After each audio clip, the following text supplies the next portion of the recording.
YSRCP social media చాలా యాక్టివ్గా work చేస్తూ ఉంది. అది ఆ రీచ్ ఎలా ఉందంటే సాక్షి రీచ్ కంటే 10 రెట్లు వైఎస్ఆర్సీపీ సోషల్ మీడియాకి సంబంధించి కంటెంట్ ప్రజల్లో అయితే బాగా బలంగా వెళ్తూ ఉంది.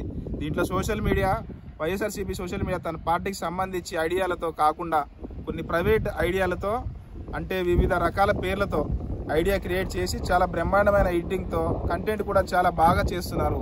అంటే ఒక్కసారి ఆ వీడియో క్లిప్ చూస్తూనే ఇక ప్రశ్న రేకెత్తేలా పవన్ కళ్యాణ్ మీరు ఏం చేశారు, ఎస్ అవును కదా, చంద్రబాబు వచ్చి నాకు ఏం చేశారు, ఎస్ అవును కదా, ఆ రోజు ఆ మాట అన్నాడు, ఈరోజు ఈ మాట అంటున్నాడు అనే ఆలోచనతో రగిలింపజేసే విధంగా ఆ వీడియో తెలుస్తుంది. కాబట్టి రాబోయే రోజుల్లో వైఎస్ఆర్సీపీ సోషల్ మీడియా టీడీపీ పార్టీలోకి కీలకమైన వ్యక్తుల్ని అలాగే టీడీపీ ఎమ్మెల్యేలని అరాచకాలు కానివ్వండి, దాష్టికాలు కానివ్వండి, అన్యాయాలు కానివ్వండి, వీటినైనా కూడా దాన్ని సమర్థవంతంగా తిప్పికొట్టే కలిగే టీం అంతా రెడీ చేసుకొని ఉంది.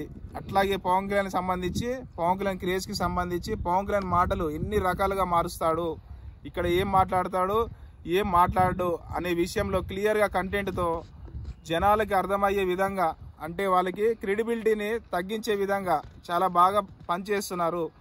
వైఎస్ఆర్సీపీ సోషల్ మీడియా మాత్రం సోషల్ మీడియాలో వెరీ స్ట్రాంగ్ అయ్యారని చెప్పి మనం చెప్పుకోవచ్చు.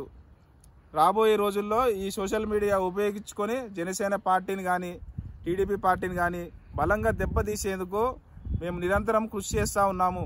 ఒక రకంగా రాబోయే రోజుల్లో పవన్ కళ్యాణ్కి చంద్రబాబు నాయుడు గారికి కూటమి గవర్నమెంట్ని వైఎస్ఆర్సీపీ సోషల్ మీడియా ఒక ఆట ఆడుతూ ఉంది, ఆడుకుంటుందని చెప్పి మనం ఖచ్చితంగా చెప్పచ్చు. Thank you. ఇట్లా మీ పి కోటేశ్వరరావు, కందుకూరు నియోజకవర్గం, నెల్లూరు జిల్లా.